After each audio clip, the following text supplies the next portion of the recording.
Oi you, it's time for another episode of Dorothy and the Dealer. Let's tune into the conversation.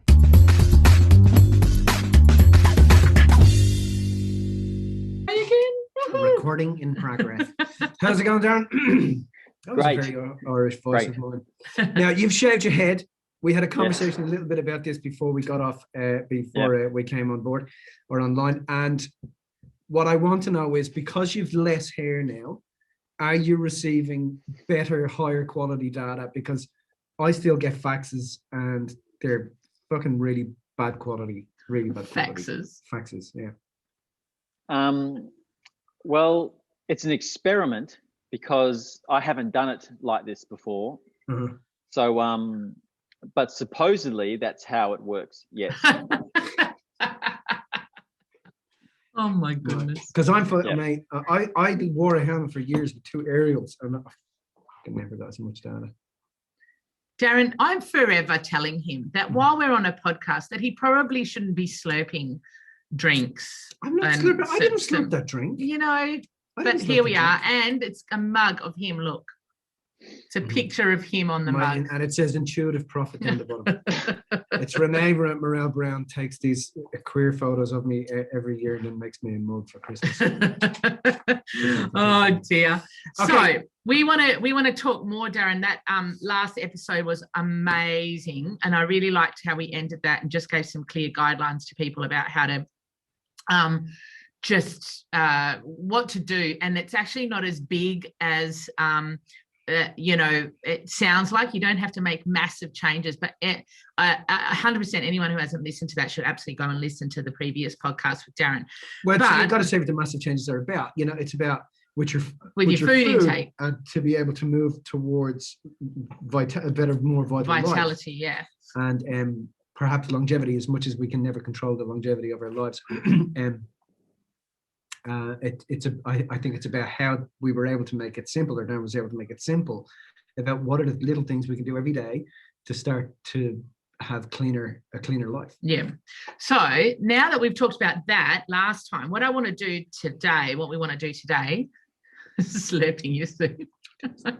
What we want to do today is talk a little bit about what gets in the way of that life force, that energy, that vitality. And specifically today, I want to go down the rabbit hole of things like medications and pharmaceuticals, different illnesses, vaccines. I also want to talk about supplements, because I think that I just want to see what the difference is between taking the food from its natural source versus supplements as well. So I don't know where you want to start so that there's a natural progression towards I suppose what we need to talk about. Where do you think we need to start in talking about all of that, Darren? Well, the father of modern medicine, Hippocrates, everyone knows the famous saying of his, where he says, let food be thy medicine and medicine be thy food. I mean, everyone knows the saying in that form, but probably a better translation of it is actually simply let food be thy remedy and remedy be thy food. And in fact, I think the word medicine came out of, it could have been, was it the North American Indians or South American Indians? It actually was derived from one of their words. We'll find out in a second. And it had something to do with, what was it now? Medicine. It had less to do with something that you took and more to do with some type of change that you made inside of you. And that's where that word originally came from. And I'll have to go back and find that and have a look, and I'll let you know. But of course, we know what today's meaning of medicine is, and that's to apply, in a general sense, pharmaceuticals or some type of surgical intervention. And I suppose a good question is to ask, well, why do we do that? Why do we do that? And there's a fundamental split within humanity, within the consciousness of certain schools of thought in humanity. And there are those who feel and believe that we are from nature. Nature is the perfect blueprint.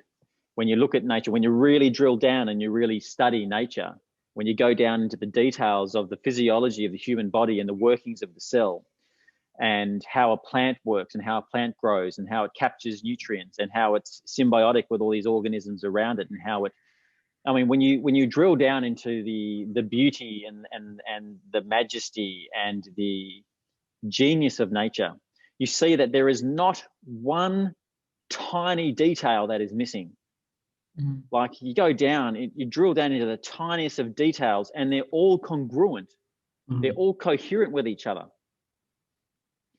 And so if that is a structure of the most magnificent design, right, it's a structure of energy, and energy is information, and consciousness utilizes information, and consciousness creates information by building the structure. I mean, there is consciousness in all that.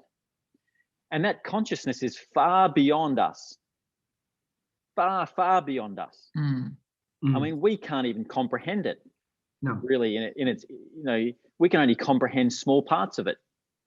And so, and the fact that it works seamlessly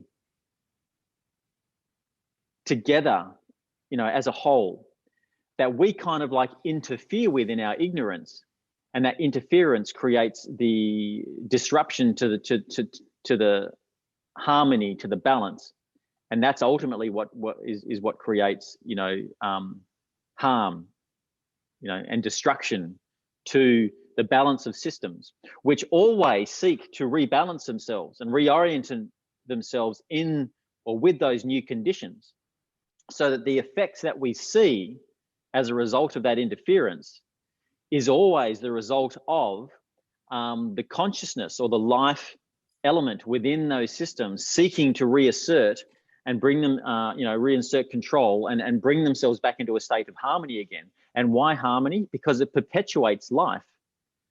But life has one prime directive, and that is to preserve itself. Right? Why would it do anything else? Mm-hmm. Right? It is only consciousness in its separation from life, and in its abstraction from life, in its distortions, that would seek to end life. And it only seeks to end life because it equates with life suffering. It equates with life, you know, the pains and distortions that you know, in the sensations that it feels, you know, with its consciousness melded with those life energies, you know, with the vital energies of its physical form. It equates, you know, suicide or ending of life with a cessation of suffering. What it doesn't understand is that it is the nuclei of consciousness that is creating it all in the first place. So you can't escape yourself. Mm-hmm. You know, the one common denominator in everything is you. So you can't escape yourself ever. So yeah, so what you're saying, all you can is do like is work on yourself. Even if you remove an eyeball, you're still you. Even if you remove an arm, you're still innately you. You know, you're always just you, this spiritual being in this physical vessel, right? Yeah, even if you remove yourself from the physical body, what remains is still you. You know. So therefore, you know, I liken what's going on like in the world at the moment with pharmaceutical companies, vaccines. Like it's kind of crazy. There seems to be three groups. There's the group that are pro. Look, these people are in labs and they're there trying to save our lives, right? Yep. And that's driven by fear, you know, control. And then there's the ones that are completely the other end, which is probably like yourself, that is like, nope, we just need to understand nature. We just need to follow what nature's telling us. And then there's the ones in between that are like, oh, fuck, which way do I go? Do I go this way or do I go that way? And all will have a compelling argument. Do you know what I mean? As to why they should go the way they're going. You know, the way of like, for me, I kind of find it a bit comedic. I kind of think like this is crazy. This is crazy. Can people not see what is going on. You don't have to delve too far in your research to understand that, there's this is not what's happening. So people go, I often see online, oh yeah, but we had polio up until we had a vaccine to sort out polio, and but people don't understand what actually really propaganda.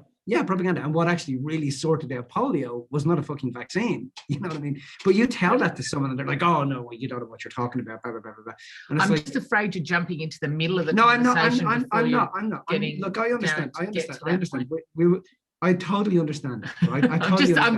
But I'm just trying to, if this is what the podcast is going to be about, then let's talk about it. You know what I mean? Yeah, 100%. Let's I may be jumping in. I feel like we need to. So what I'm trying to say with that is that I get that we're going to come to that. We're going to talk about vaccines, but we want to get to the basics of what's going on in terms of what Darren's just said, is that we need to start with the basics first to work into that, to see what medicines actually do, how they shift the consciousness or the structure of the form at a basic level before we can get to that. I think what I'm trying to say is, can we look at it as 3 categories? Category 1, category 2, and then how Darren sees it, and maybe approach the argument or the point from that point of view. Well, that's Mitch was describing the other stream. I did say, society basically divides itself into 2 streams. Those that believe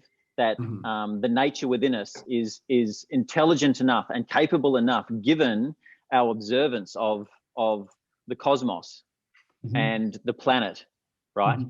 That it's capable of dealing with these issues within us when we understand its laws and live by them. And the other stream, which is saying that well, we need all these things because the life within us isn't capable and it's dumb, or it's faulty, it's flawed in some way, and without these things, we wouldn't be able to survive. But do you think that that's what they're actually saying? That's what I question. I think there's because people fear there is this. We have been heavily indoctrinated for lives.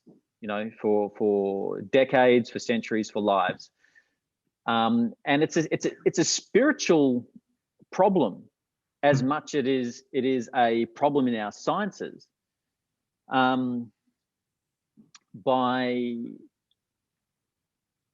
People don't trust the wisdom and intelligence of the life forces within us. They're not even aware that life force is a thing, that life force exists. They think that somehow we take in food like a car takes in petrol, and there's a combustion of materials in there that allows the cells to keep working. And because we have a brain, then the natural process of the working of the cells to the combusting of materials, basically from the food that we eat, consciousness emerges because that's the natural function of the activities of the brain, and that consciousness has emerged because the body has grown so complex. The organism has grown so complex that we need it to facilitate the workings of the nervous system. Really? Right? Yet it doesn't explain really what consciousness is and the higher faculties and functions that emerge as a result of its command over the being. I think that's so foreign to me that people would see it that way. Do you know what I mean? Like you just said, do you think people really see that way, that life is flawed in some way, that there's that nature? Well, I feel like that to me is so foreign. I think that they have to. Really?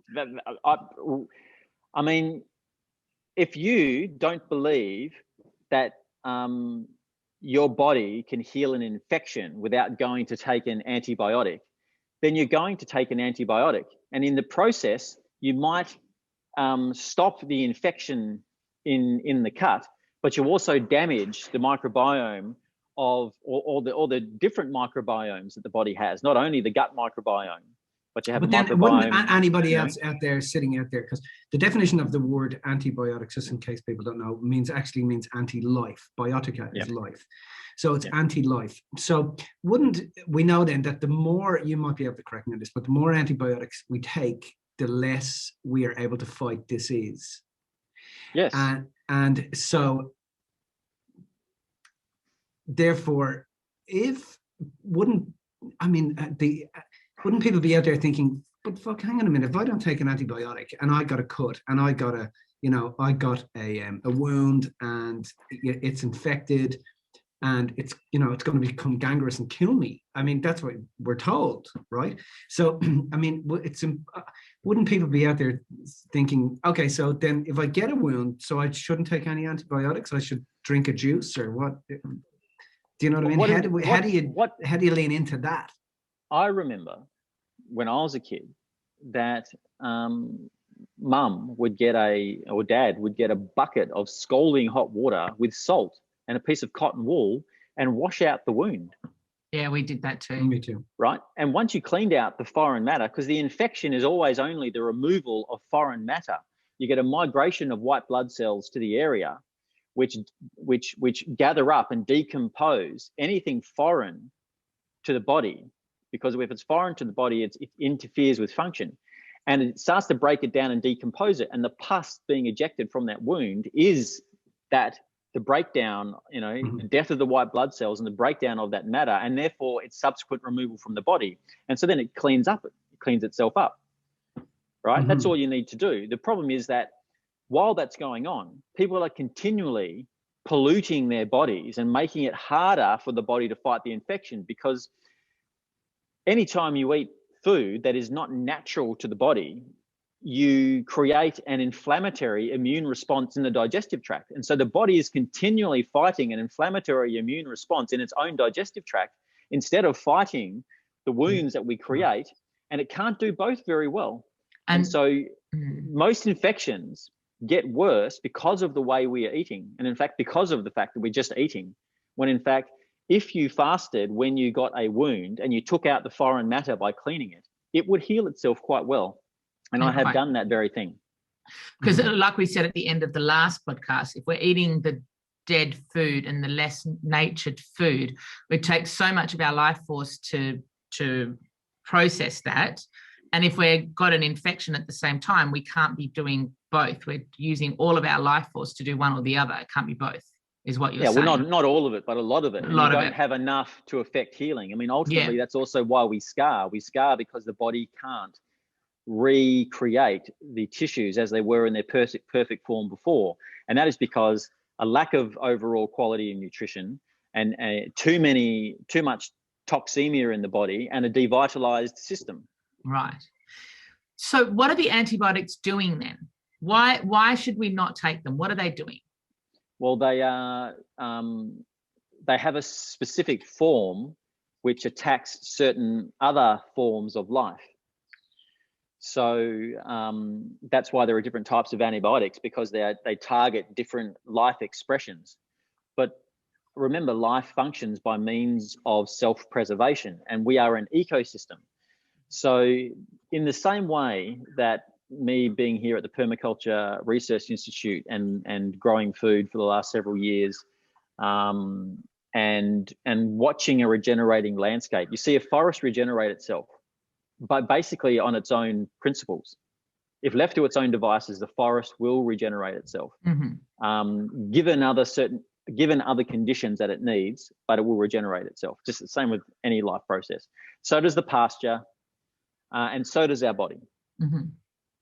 So because the fundamental programming of life is to repair,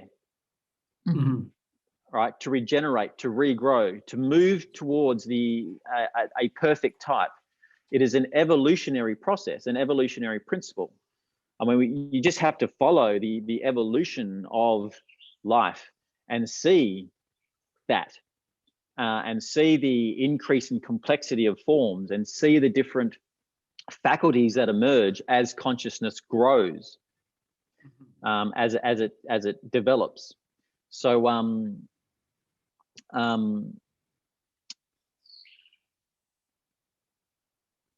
forget where I was going with all that.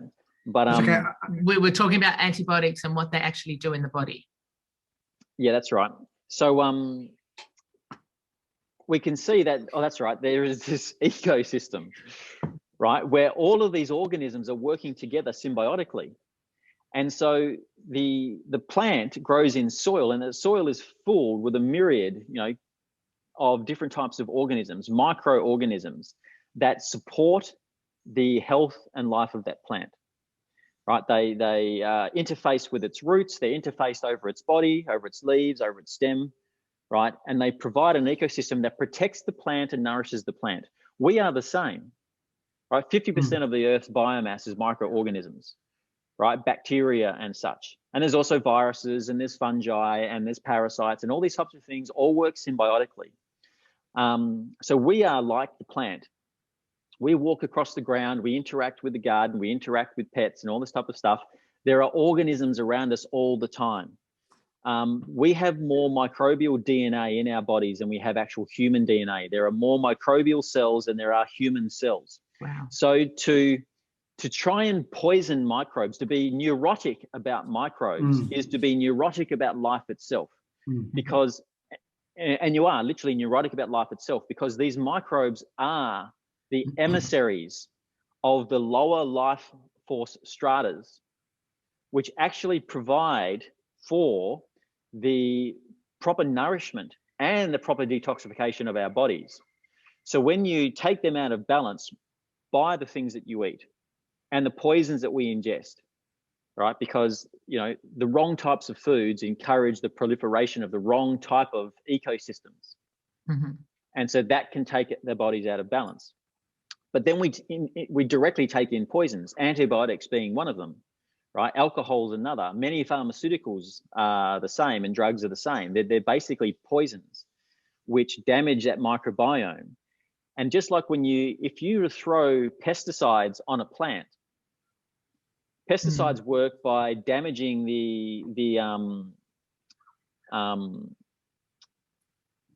destroying or killing organisms, but they don't just kill the organisms you're targeting, they kill indiscriminately other organisms and the microbiome associated with the plant. So the plant then also becomes weaker. And that's what we see. We see plants that are grown with pesticides and herbicides and artificial fertilizers become weaker, genetically weaker, and continually need those inputs in order to survive. Otherwise, nature just wipes them out. You leave them to their own devices, nature will wipe them out. Whereas plants that are grown, where we encourage the natural ecosystem, those plants grow a lot healthier. You don't need the artificial fertilizers. You don't need the herbicide and fungicide and other biocides, pesticides to nurture the plant. The plant is actually quite healthy because it has the ecosystem which nourishes it. And the same works in our body. So if we build the right ecosystem, infection can't arise. And if it happened to arise, the body would deal with it very simply, very easily. But it arises because we have denatured the ecosystem with us and filled our body with poisons and the wrong foodstuffs, which accumulates as a waste product within the tissues and cells of our body. And the way the body gets rid of those, when it can't expel them through the normal avenues of elimination, which are, the lungs through the breath, the liver through the bowels and the colon, the kidneys, the bloodstream into the kidneys, and then now out through the bladder, and also through our skin, right? If our body can't do it through those channels, then it has to do it through other means. And that will be, it will initiate an action in the body to break down substances that won't fit out through those pathways because they're designed for removal of certain substances and other substances just don't fit. So it has to create another outlet. Bacteria and that come in and consume it. They use their own enzymes to start to break it down. Right, and break these things down so that they can then be excreted. And what happens then is the body opens up a channel of excretion, and that could be through any mucous membrane anywhere in our body. right? So the lungs and respiratory tract, anywhere in the digestive tract from the mouth to the anus, in the women's reproductive tract, right? You know, in the inner ear and middle ear complex, the conjunctiva of the eye, anywhere, any membrane, even a membrane in the brain, right? The meninges of the brain can become inflamed, and a means to take out toxic matter.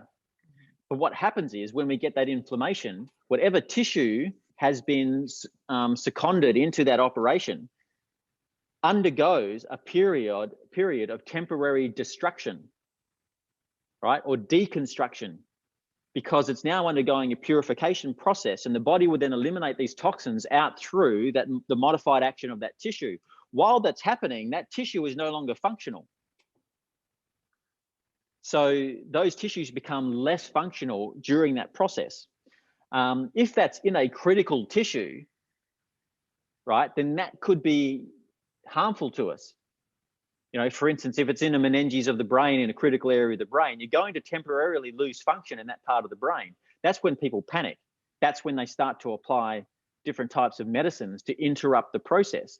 But what normally happens is that part of that tissue structure is left in a state of permanent disablement, because it hasn't been allowed to complete its purification process.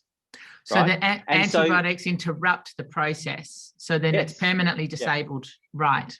Well, and it's in some cases it is permanently disabled, like the people who were left paralyzed after being treated with the medicines and all that. They'll be treated with polio. Right. It was actually the treatment with pharmaceuticals that left those people permanently paralyzed. Well, polio was a hygiene problem, right? Polio was actually poisoning through pesticides. DDT. Really? Yeah, DDT was the main one. But you'd find it's not just DDT, and there will be other toxins that would do it as well, but DDT was the main one. So let's talk a little bit about viruses, right? Yeah, so I was going to go there next. If we look at the French influenza, right, and its time period, which I think was about 18 months. French influenza. So, yeah, there was influenza, right? And I think it was called, was it the Spanish? Do you mean the Spanish flu? I was going to say, the what's Spanish, got to do with French? Sorry, my bad. The Spanish influenza, right? And when that occurred, I mean, if we look through history and time, they generally have about an 18-month cycle, viruses. And it seems we have this desire to immediately, you know, we have this COVID situation now, and what happens is, obviously the pharmaceutical companies are coming in and wanting to say, look, this is what you need to do. So can we talk first off briefly about viruses? Like, what is a virus? What is a virus? What is its life cycle? What it's supposed to do? What its purpose is, and then also why people need to look at what they're doing when they're going to take a vaccination against something such as a virus. Can we talk lean into that? Sure. Well, a virus, firstly, isn't alive. It's not a living thing. So, and that's universally agreed upon. It is a part of a cell. It is a cell. It is a structure or a complex created by a cell. These things don't just come into being by themselves. They don't make themselves. They are made. So we go back to the fundamental premise of life. What is the action of life? Life seeks to preserve itself. So it doesn't create a virus to cause harm, for starters, because it's not what life does, right? These are the distortions in consciousness that wounded people carry, and fear complexes, neuroses that people carry, that they project onto life, because their traumas, their fears, their damage creates these stories and prohibits them from seeing clearly. But a virus isn't alive. It's a tool created by living cells. So it can't act alone. It doesn't act alone, right? It can only be co-opted into normal cellular action within a living body, right? So it's a living body that takes a virus and utilizes it. Now, what is it actually? It is a solvent. For all intents and purposes, a virus is not a living thing, it's a solvent. So when a body is extremely toxic, such that life processes are shutting down and you know, severely compromised, when our enzyme spectrum isn't capable of detoxing the body, and not only that, when bacteria, you know, so when our enzyme potential isn't capable of dissolving waste products and extraneous substances introduced into the domain of our body, when our enzyme complexes aren't capable of breaking those down and eliminating them through the normal channels, we co-opt the ecosystem, the bacteria, into that process, and they start to break it down, and then we eliminate it through other means, and all those other means are the parts that are ugly and uncomfortable, and they're the parts we attack with our pharmaceuticals. So in effect, we are denying the body's attempts to purify and cleanse its own tissues so that life may be perpetuated and move to a higher level of function anytime we interfere with any life action. Now, when the bacteria that we are co-opted into that process aren't capable of doing the same thing themselves, then the body, as a last-ditch effort, creates and replicates viruses, which are solvents, to start to break down diseased and dead tissue, right? Dissolve them completely and then eject them out of the body so that tissue may restore normal function.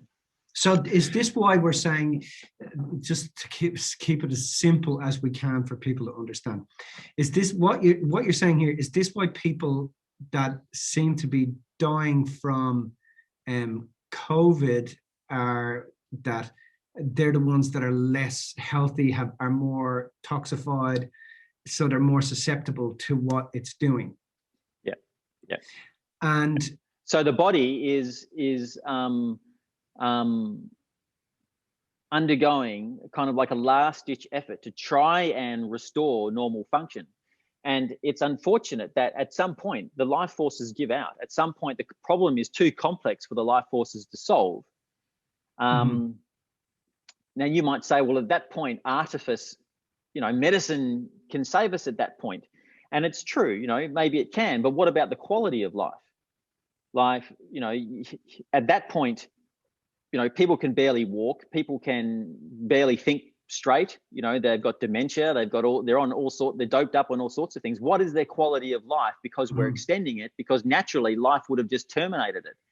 You know, life just would have just said, okay, the show is over, right? There is nothing consciousness can further do in this organism, right? And so it's time for it to leave, start over, reset the loop, right? Let's try again.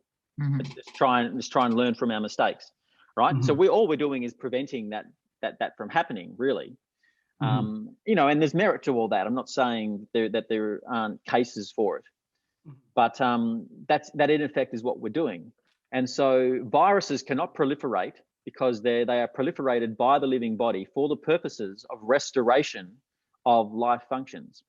So can they be transmitted to another person? No, I don't think so. So tell me about then the concept of a vaccine being created. And I mean, if they can be transmitted to another person, again, and this is all specious science. When you start to drill down into this science, it's very shonky. It's very shoddy. I mean, you can take a bacterium into you, but it's not necessarily going to cause disease, because it's not its role to cause disease. Its role is to break down complex substances into simpler ones so they can rejoin the circle of life, right? And it's the same thing with a virus. If you can take, because a virus is particular to a certain cellular DNA signature. So it's made by a cell for that living organism. So even if it does come into another body, who's to say that it's even going to be able to do anything in that body? And if it does, that body has to decide that there is some benefit to doing it, right? The life forces within the body have to decide that there's a need to replicate it. It can't force replication because it's dead. It's inert. Yes. It's like saying the pharmaceutical acts in your body. You take the pharmaceutical and the pharmaceutical does this, but the pharmaceutical is dead. It has no power to act, right? The all action is given by the power of life. So it's only the living that can act.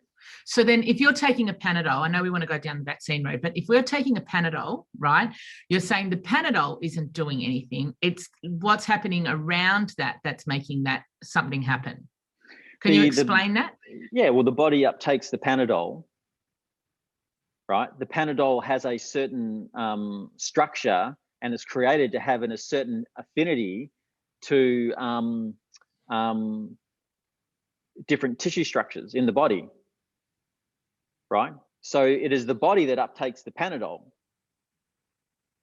right? And then it's the life which distributes it based on the affinity of it.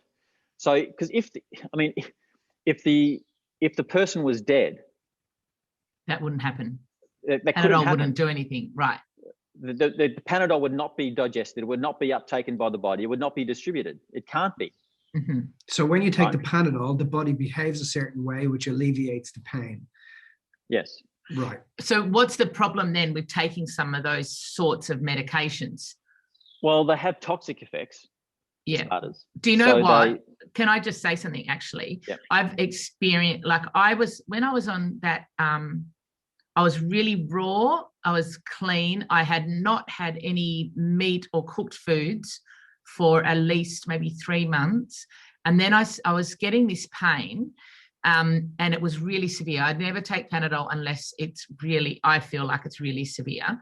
But I remember one time that I had been eating really cleanly and I'd taken a Panadol and I could feel it going through my body. I literally I felt like there were toxins going through my whole body because of, and I don't remember what was happening, but I just remember I remember telling you, I remember saying, oh my God, I've taken this and it literally feels like I'm being poisoned from within. And I've never felt it before or since, but I remember feeling it at that particular time because of that. But anyway, carry on. Sorry. Yeah. So what were you saying? Well, firstly, they have toxic effects because they have to be metabolized by the liver and excreted by the body. So it overburdens the liver. And, you know, there's the paracetamol, there's the ibuprofen and aspirin and all this type of stuff. And they are known to have toxic effects on the liver and predispose people to other conditions. Particularly children are quite vulnerable. And when you mix them with vaccines, all sorts of other things start to happen. So so there's that. They're just toxic. The other thing is, if you're interfering with proper nerve action, if you're dulling the nerves, it's actually the nerves that are providing the signals for your body to regenerate itself. So you're also interfering with regeneration. Thirdly, pain is there to let you know that something is wrong.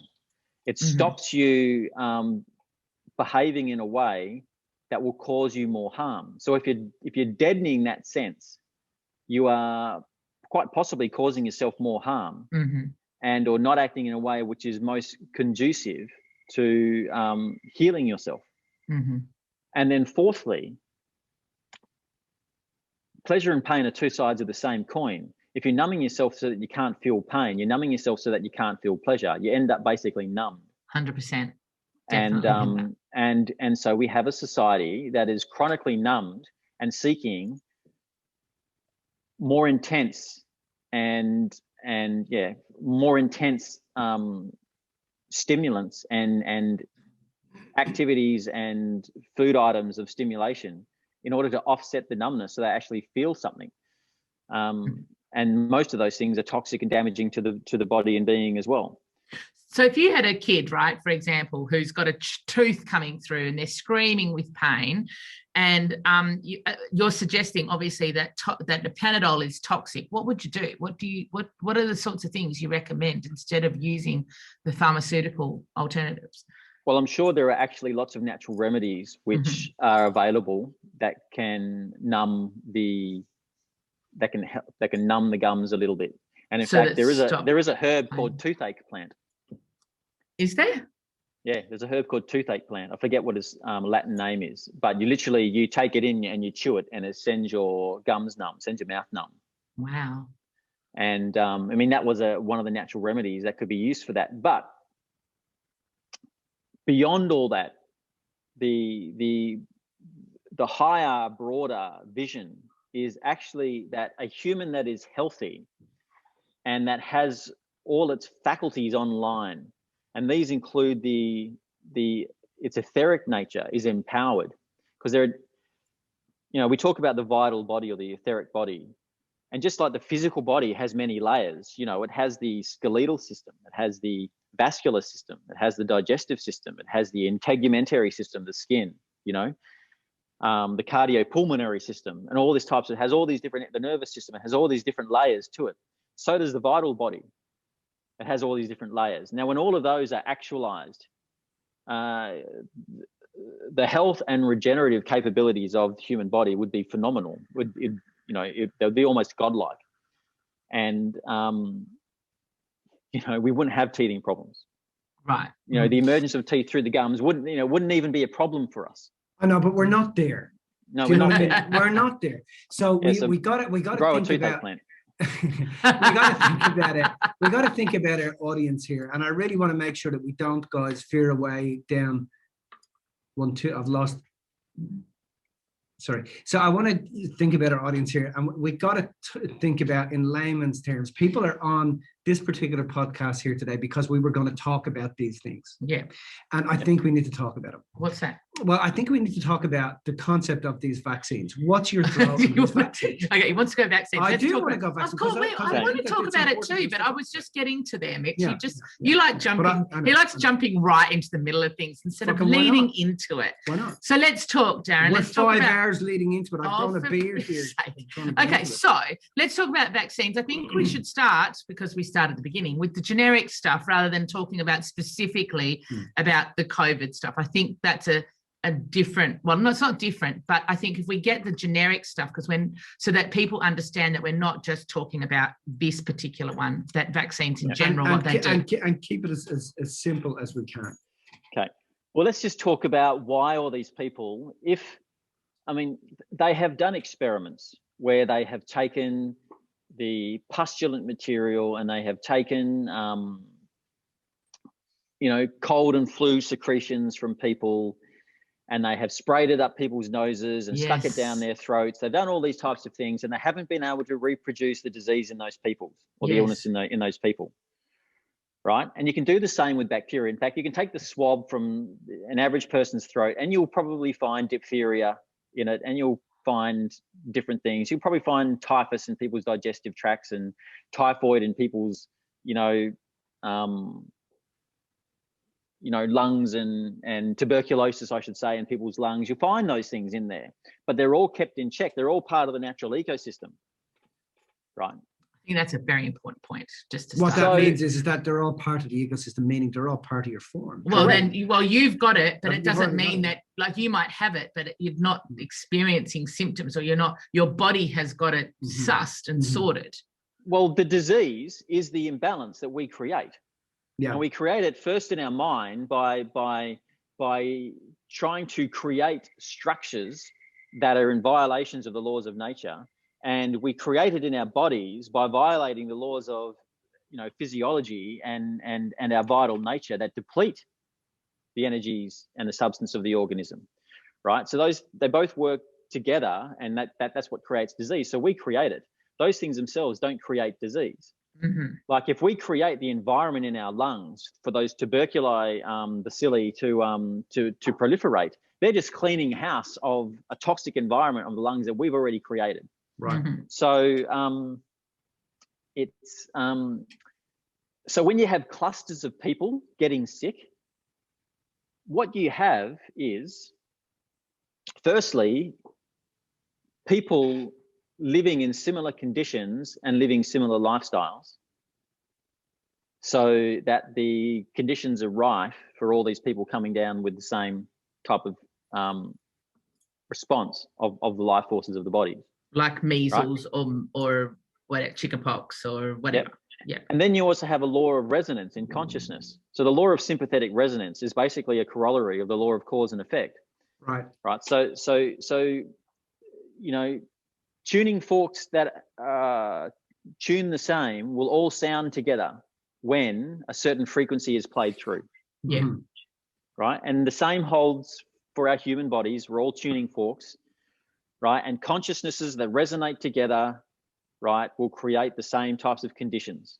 So that's the thing, you use a guitar's on one side, another guitar's on the other side of the ring. You pluck one string on that guitar, the other one vibrates at the same level.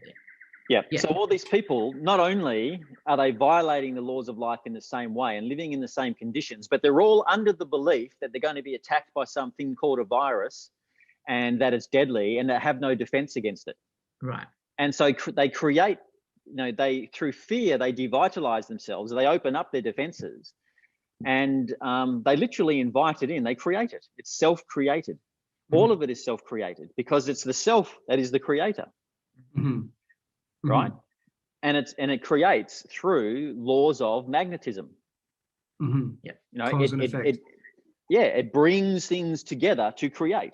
And so it will create constructively or destructively based on the material that it contains, the information that it contains. So that's why it behoves us to become more conscious so that we can remove unconscious destructive influences within our own being that create the problems that we're trying to avoid but continually run into because we just not aware. So this is kind of like why people watching the news are just being programmed all the time, and they're resonating locally and non-locally, near and far, in space and time, which is causing the problem.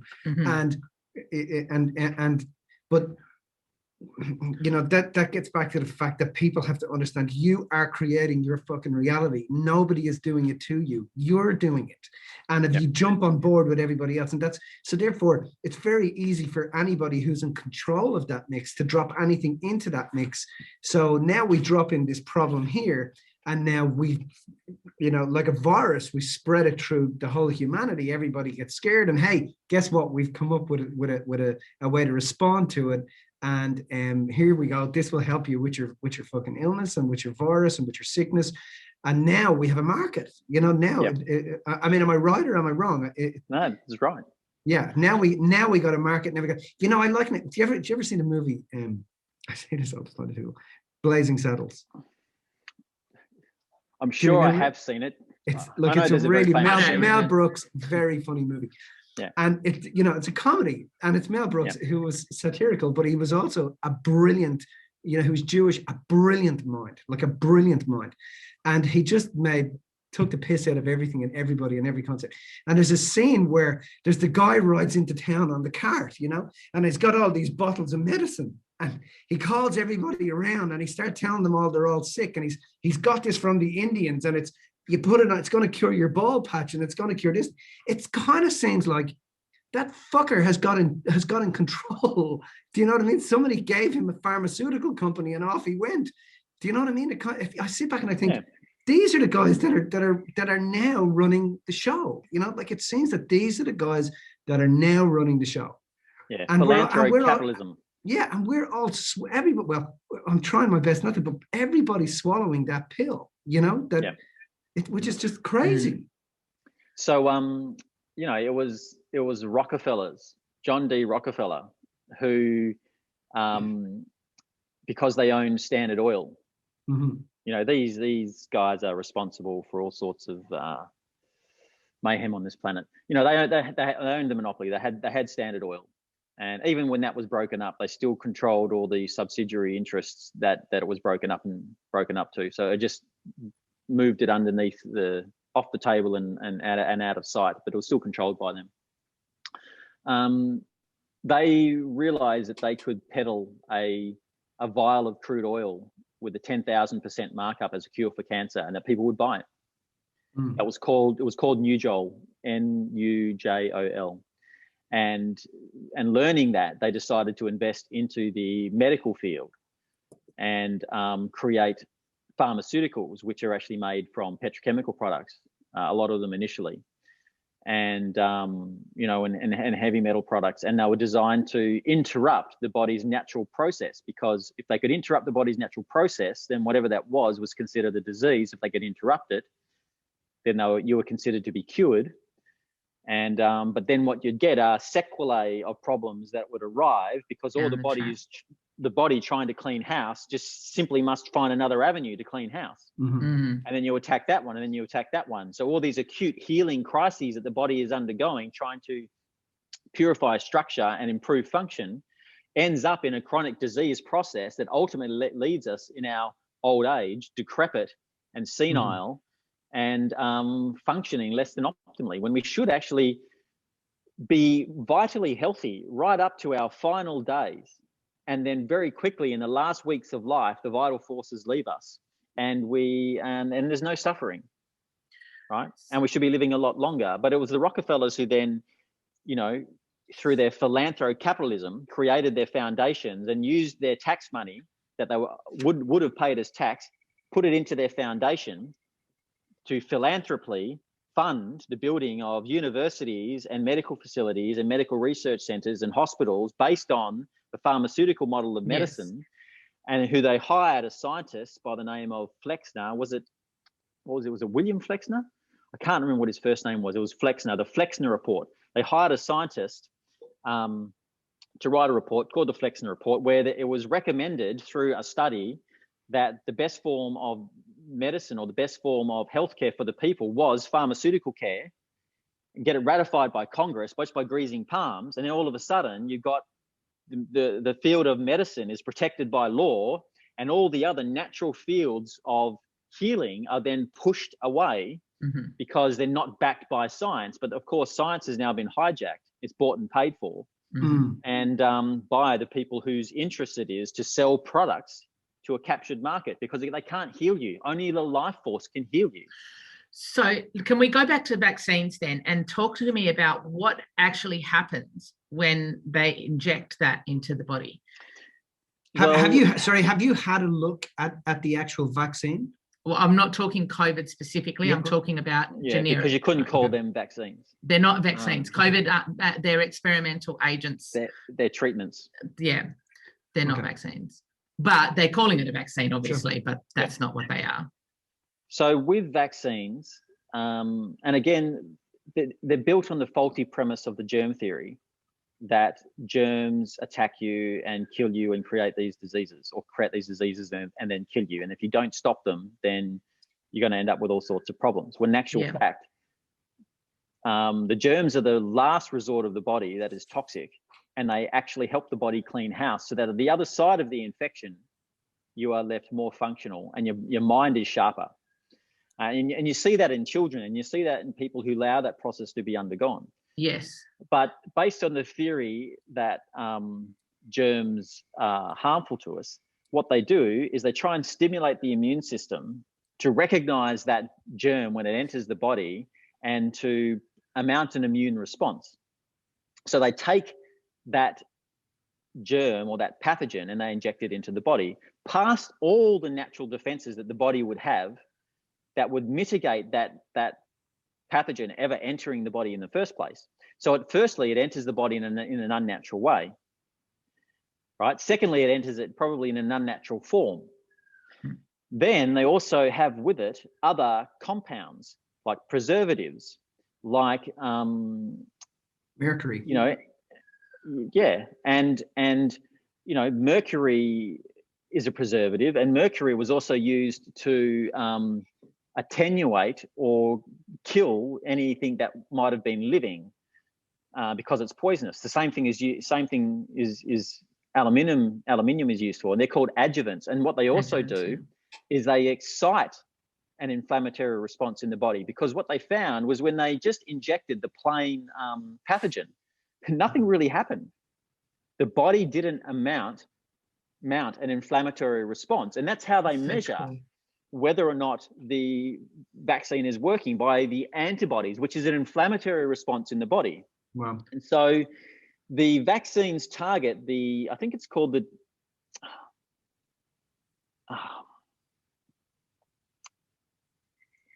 it's TG, no, it's TH, the TH2 arm of the immune system. There's TH1 and TH2. TH1 is the innate immune system of the cells of your body, and TH2 is the it's an inflammatory arm of the body, right? So when the body receives a pathogen through the normal channels, it excites the TH1 arm, so you get innate cellular immunity. Right. But when things enter the body through unnatural means, the body mounts an inflammatory response against those foreign particles or substances, because the inflammatory response is the cleaning response of the body's tissues. Right. Right.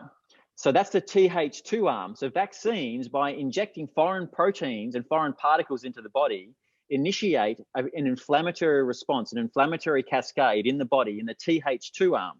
So it's not true innate cellular immunity. It is indiscriminate inflammation created in the body. So now what happens is aluminium is neurotoxic. So is mercury. It is the most toxic non-radioactive substance that naturally occurs, that we could even put near the body. There are other things also in the vaccines. They're like polyethylene glycol, right, as a preservative, which people have anaphylactic shocks to. Sorbate 80, otherwise known as it's got another name. Polysorbate 80, it's called. It has another name. Tween 80 is another name. And they use that as a preservative, yet they know that it opens up the blood-brain barrier. So why on earth would you want to include that in a vaccine? Like it's insane that you would want to open up the blood-brain barrier and allow known neurotoxins, which are the adjuvants like aluminium and mercury, and they have an affinity for the nervous system. They damage the nervous system. Why would you want that stuff going into the brain? The work of Dr. Christopher Exley, who was the world's preeminent expert on aluminium toxicity in the field of biology, right, and physiology, has done autopsies on the brains of autistic casualties. And the level of aluminium in these people's brains is off the charts, absolutely off the charts. Right, and the same is true in Alzheimer's patients. So the question lies then, right? So people, like the thing that astounds, I don't know what it is, but people are getting this information dripped to them, right? What we're talking about now, right? And they're starting to question, right? But they'll go and do it anyway. It's like because they're programmed. They're programmed. They're indoctrinated. And so they can't get, there's a cognitive dissonance that happens. Yeah. And they haven't yet developed themselves to the point where they can bypass, that conditioning. They haven't yet had an experience intense enough to shake themselves out of that conditioning. But it's also like they subordinate to their GP. They subordinate to the fucking it's reporter also intellectual on the laziness. Yeah, of course. But they subordinate to the reporter on the television. But they don't think that it's intellectual laziness. They think that the GP knows. Well, no, they think they've done their research or whatever. Now, I'm not saying I'm an expert either, but I get that doing the research and going to somebody who has a vested interest in a particular outcome isn't the right place to do your research. Do you know what I mean? That's the same for anybody. But no, correct. Like if I'm going to go to the GP for I'm going to choose the Pfizer vaccine over the AstraZeneca vaccine or the Moderna vaccine over the Pfizer vaccine. Like, it's like, at the end of the day, you're choosing, like, I don't know. It's I don't know. But they think that's the research. That's not the research. That's not the research. In any case, you can take any of those studies and you can really drill down into them, and they are flawed. They are flawed. Yeah. Right. So it's really, really shonky, shoddy science it is pushed in a certain direction in order to get the results that they want. And not only that, sometimes the conclusions completely countermand the results that they actually do get. You know, and they say, oh, well, therefore it's this. And all they're doing is touting their narrative anyway, because who's actually checking? You know, peer review is basically just gatekeepers. And, you know, now we have the high and almighty fact checkers from, you know, that the social media giants are employing. And they're being, you know, if anyone actually goes and does their research and has a look at the great investigative journalists who are exposing all these fact checkers, you know, to not actually doing anything and just promoting the narrative and the bias anyway, if people can get past their cognitive dissonance and their programming, you know, it's almost like a Stockholm syndrome that these people would hurt us. Yes. Well, that's the thing. You know, it's that's exactly what I hear. I know I get it a lot from. I think the point of view of people in my family is shifting, but what I hear a lot is that they wouldn't lie. There must be some truth to it if everybody's pushing the vaccine. They can't see, for me, how I see it is that if it's something that naturally people will want to do, then, like, I think I'm going down a different path, but I'm just going to say it anyway. In terms of everything that's going on with the whole COVID thing, right? I'm not saying that a virus is there or not there. I don't care about any of that. What I care about is the fact that the way that it's been created, it's made it sound like it's this, people are dying in the street, people are falling off like flies. If that sort of thing is actually going on, why are we still having football games and tennis matches? And why is all this other stuff going on? And why do people need to be coerced into taking something that is going to supposedly help them? People be lining up to do it, but there's obviously some discrepancies going on here. Well, I think it's like you said, it's cognitive dissonance. I think you know, have the injection or don't have the injection, doesn't matter. It doesn't matter. What I feel is, like, I feel for people that, like, the thing they're trying to prolong is perhaps the thing that's gonna, and what they're taking to prolong is that perhaps the thing that's going to harm them anyway. Do you know what I mean? Like, the fact that we don't, like, the world is being guinea pigged, like, it's crazy. Yeah. You know, I was just talking to Greg, who's in 𝗩𝗓𝗘𝗦 at the moment, and he was saying to me that they've just said now in India that now there's a kid strain, and now they're going to vaccinate all the kids. Like, which is just like, well, he's doing. But you have to look at who's saying this. It's the media that's saying it, because I've seen plenty of reports from people who are actually on the ground there. Yeah. And they come back and they say, look, none of this. This is not happening. Yeah. Like, I spoke to Greg only 3 weeks ago, and he said to me, Mitch, everything they're showing you on the media in India, he said, they're showing you images of hospitals. He's like, that's a fucking Indian hospital all the time. There's 80,000 people a week crossing. I think it's either a week or they cross the border into India. Now, my experience of driving past hospitals in India is there were fucking bodies everywhere. There was people everywhere, and they couldn't get in fast enough. They couldn't get out fast enough, and that was normal.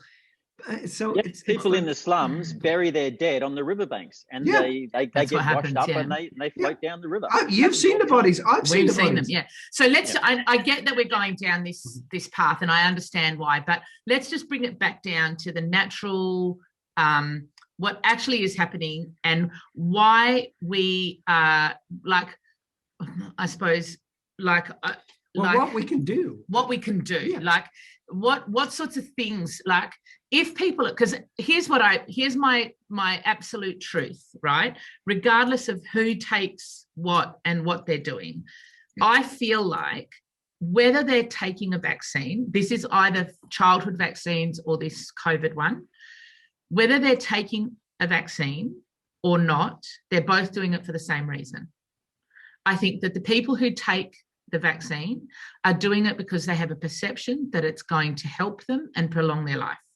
The people who don't do it because they have a perception that it's going to help them and prolong their life, right?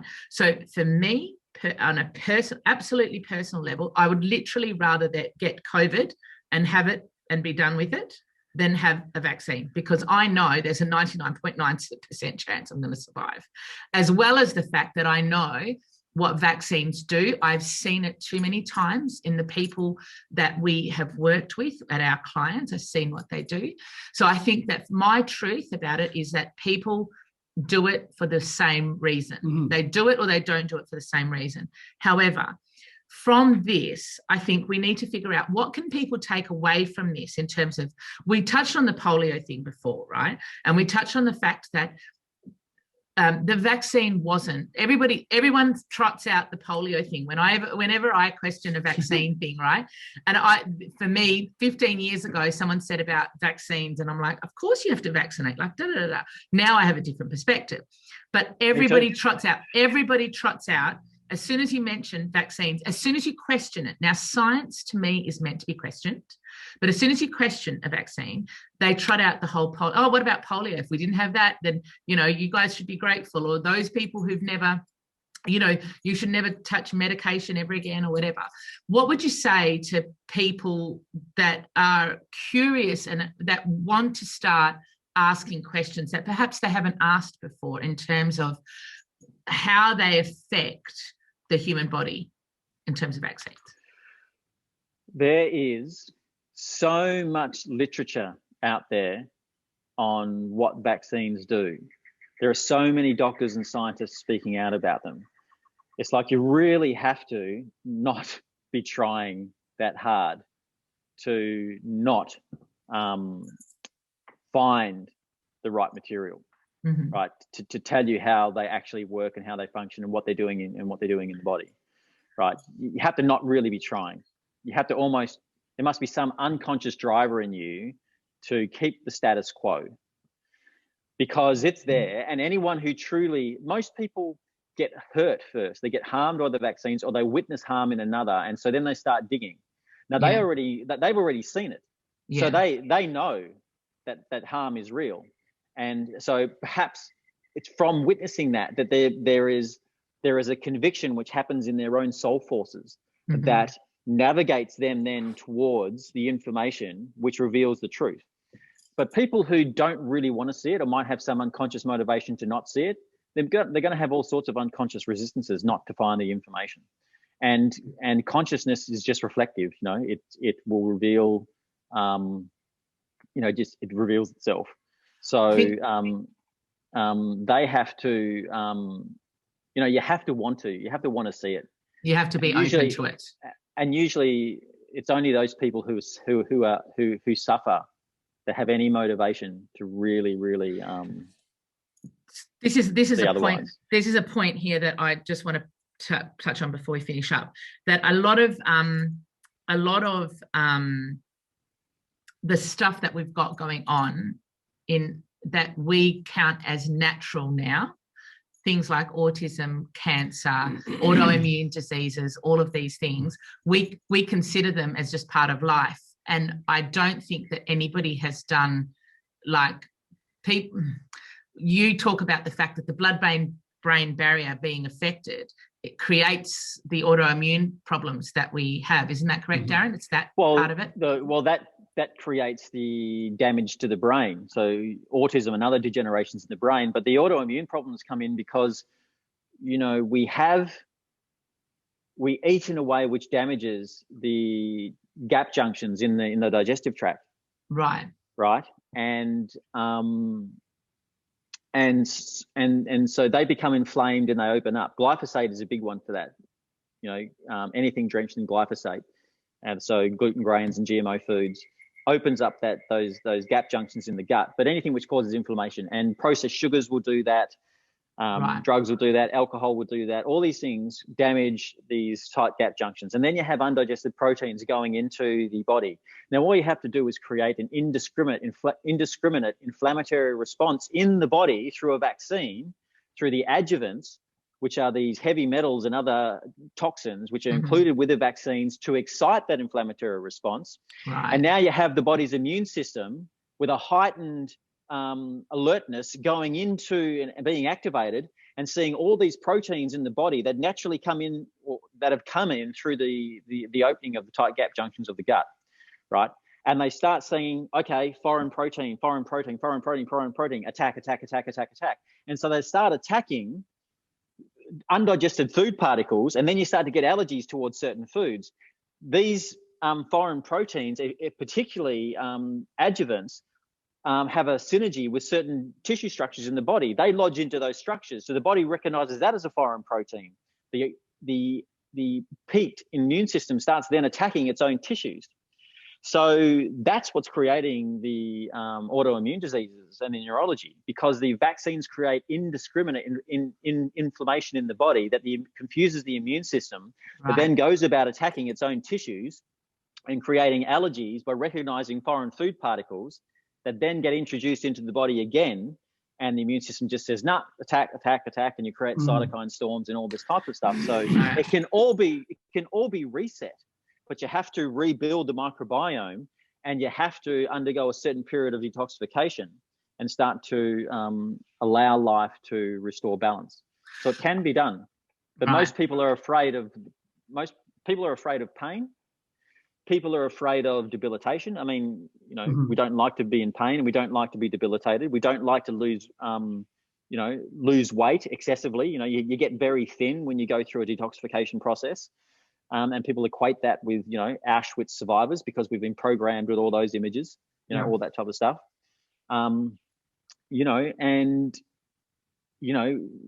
We just like to have people see us as being empowered and in control. And then we've had the fear of God put into us, that when these conditions arise in us, that if we don't deal with them with pharmaceuticals, let's go to that definition too. If we don't deal with them with pharmaceuticals, then we're going to end up dead, right? So anytime something like this happens in the body, we have to stop it, because otherwise it's going to end in death for us. We've been programmed that we're going to die if we don't interfere, So therefore we take antibiotics, therefore we take painkillers, therefore we do this, we do that. We interfere with all the natural life processes of the body that are attempting to restore natural normal function and homeostasis. Yeah. Do you think it's possible to eliminate, once a person is vaccinated with any vaccination, do you think it's possible for the body to eliminate the toxins afterwards, you mean? You can. Or is the damage done? To some extent, the damage is done, but you can regenerate to a large degree, and it depends on how early you get it and to what lengths you're prepared to go to allow your body to heal. But yes, healing is possible. That is the unconditional love of this creative force, is that as soon as you align with it, as soon as you align with the laws of its operations, it will go about healing you and moving you back towards the perfect type.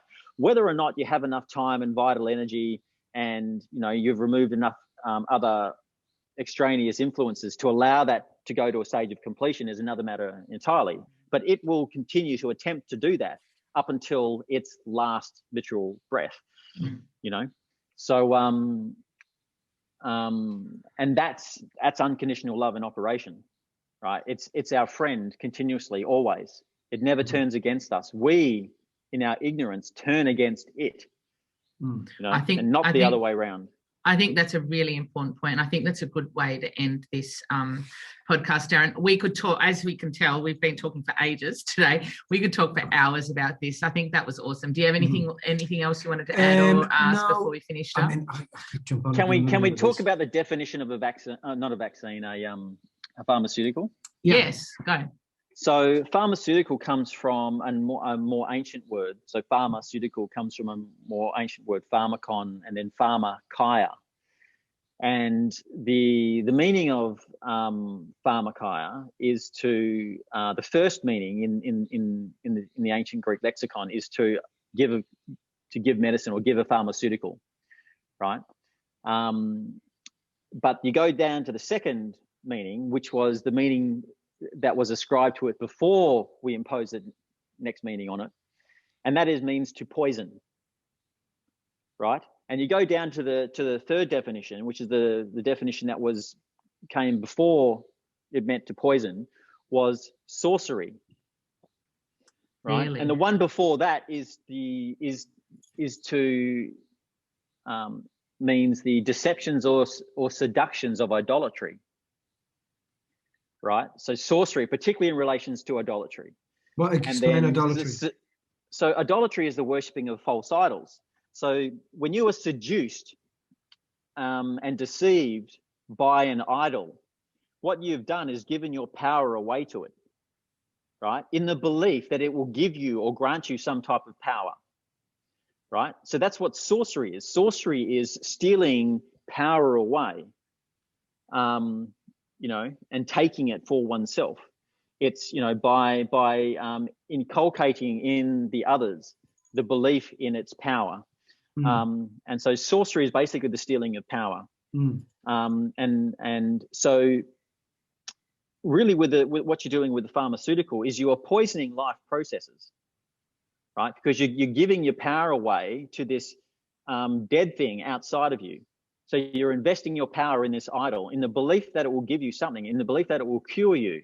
But what it actually does is interrupt life processes. It poisons them, right? So in that fact, it steals you, robs you of your power, and inculcates in consciousness a belief in something which of which it cannot give, right? And that's where you lose your power, and that's the deception and the seductions of idolatry. And that's basically what pharmaceutical medicine is ultimately about. There is a very nasty, distortive influence that has infiltrated into humanity's consciousness to bring this expression out. It's a natural part of our evolution. Now, there are far better procedures and practices that we can engage in.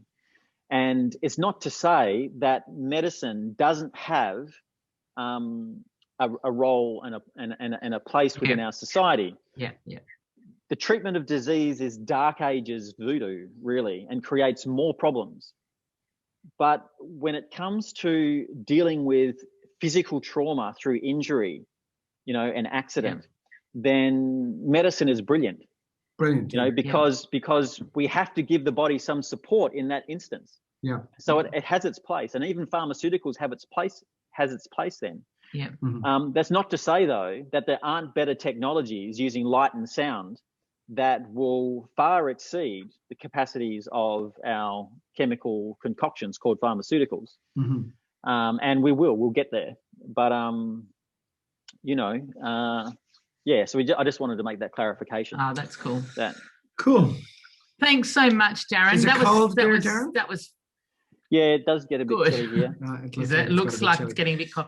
We've got more to talk about. We've got a whole heap of other things that we could have added here, but we don't have another 3 hours. So we'll leave it at that for now. And then we'll come back and have a chat with you about going down the rabbit hole about a few other things. I'd really like to talk about a few other things. What are we going to talk about next? Well, I didn't get to ask about a stack of stuff, like different types of medications. Like I specifically want to talk about the reproductive system, the female reproductive system, and the pill and stuff like that, because I know that a lot of people are impacted by that. And then I also want to go down the path of we want to talk about the monetary systems and the governmental systems and stuff that I know that's going to blow people's minds as well, the way you speak about it. So I'm really excited to touch base with that next Thank you time. for your humility and your balanced view on things there. We really appreciate it. Thanks so much for your time. Thanks, Darren. buddy. Cheers. If you found this information inspiring, make sure you subscribe and tune in to the next Dorothy and the Dealer podcast.